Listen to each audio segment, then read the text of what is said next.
अधर्म और अनाचार का करने विनाश, हर जन की पीड़ा हरने हुआ प्रकाश। धरती, अग्नि, जल, वायु सबने लगाई पुकार, सबका उद्धार करने आए राम अवतार, आए राम अवतार। राक्षसों के बढ़ते अत्याचार के कारण स्वर्गलोक और पृथ्वीलोक के संचालन में निरंतर बाधाएं आ रही थी। तब भगवान विष्णु को 7वां अवतार धारण करके पृथ्वी पर आना पड़ा और अवतरित होने के लिए उन्होंने महाराज दशरथ और मां कौशल्या देवी का वंश चुना। जहां पधारे मर्यादा पुरुषोत्तम श्री राम। जय जय राम, जय जय राम, जय जय राम, जय जय राम, जय जय राम, जय जय राम, जय जय राम, जय जय राम, जय जय राम। मां कौशल्या के संस्कारित परिवेश ने करुणा, स्नेह, दया, तप, त्याग और बलिदान जैसे गुणों को श्री राम के जीवन में उतारा। गुरु पद रज मृदु मंजुल अंजन, नयन अमित दृग दोष विभंजन। गुरु के चरणों की धूल कमल स्वरूप है और नयनों के लिए अमृत जैसी हमारे दृष्टिकोण के सभी दोष मिटाने की शक्ति रखती है। श्री राम के पहले गुरु महर्षि वशिष्ठ और दूसरे गुरु महामुनि विश्वामित्र ने उन्हें जीवन की समझ दी और अस्त्र शस्त्र का ज्ञान दिया।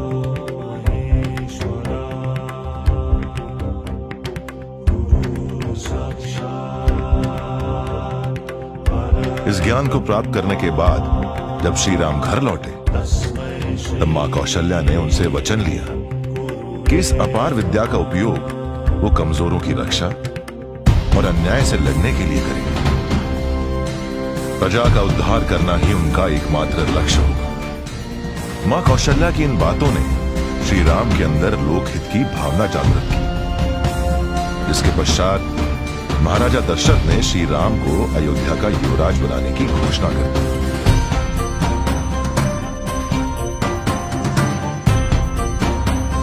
पर भाग्य और भविष्य को कुछ और ही मंजूर था। राज्याभिषेक की घोषणा हुई जब उल्लास की जगह छाई उदासी। जिनका हक था बैठना सिंहासन पर, देखो बन गए वो वनवासी। महाराज दशरथ की घोषणा के बाद उनकी दूसरी पत्नी कैकेयी ने अपने उधार 2 वचन मांगना उचित समझा। उन्होंने उन 2 वचनों में भरत का राज्याभिषेक और राम को 14 वर्ष का वनवास मांग लिया। मां कौशल्या ने जब ये बात सुनी तब उन्हें दुख अवश्य हुआ, लेकिन उन्होंने राम को कहा कि वचन का आदर करना ही असली कर्तव्य है।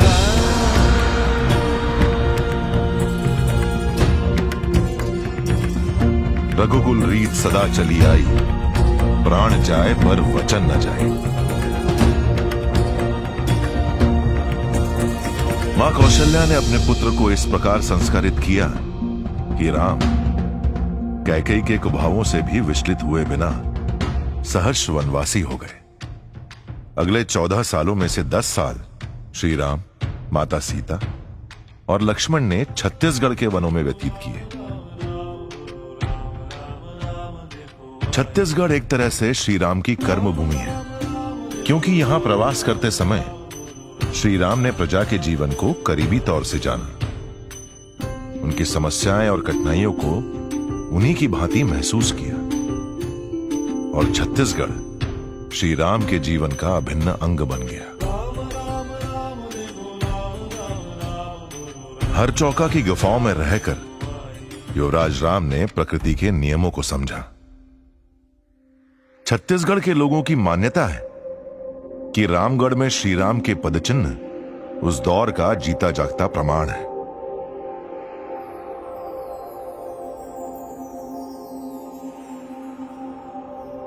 शिव नारायण की हवाएं शबरी की कहानी दोहराती हैं। जब राम को मीठे बेर खिलाने की इच्छा से उन्होंने हर बेर को चक्कर खिलाया था। लक्ष्मण के रोकने के बावजूद राम ने शबरी के बेर खाकर उन्हें मोक्ष प्रदान किया था। तुरतुरिया में श्री राम, लक्ष्मण और सीता मैया ने वाल्मीकि आश्रम में वक्त बिताया था। चंदकुरी श्री राम का ननिहाल है, मां कौशल्या के प्रेम की निशानी है। राजिम में 3 नदियों का संगम है, महानदी, सौंदुर और अर्पा, जहां श्री राम ने सीता मैया सहित महादेव की आराधना की थी। सिहावा, जहां 7 पर्वतों पर सप्त ऋषि बसते हैं।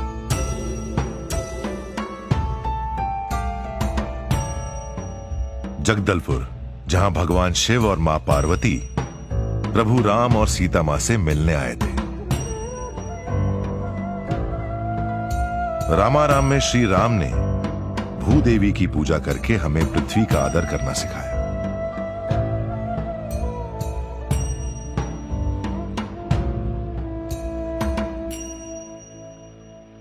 सही मायने में छत्तीसगढ़ के वनों ने श्री राम को जीवन का असली वर्णन बतलाया और श्री राम ने छत्तीसगढ़ की पावन धरती से दुनिया को जीने का असली मतलब सिखाया।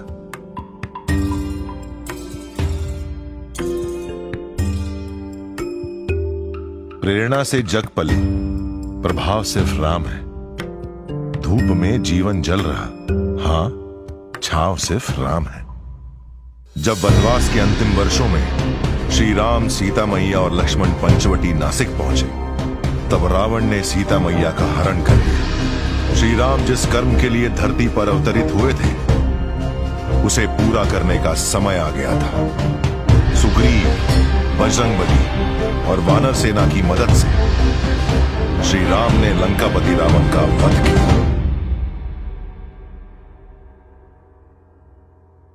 14 साल के वनवास के बाद श्री राम के अयोध्या लौटने पर मां कौशल्या ने गर्व के साथ उन्हें गले लगाया और श्री राम को महाराज की गद्दी सौंप दी गई।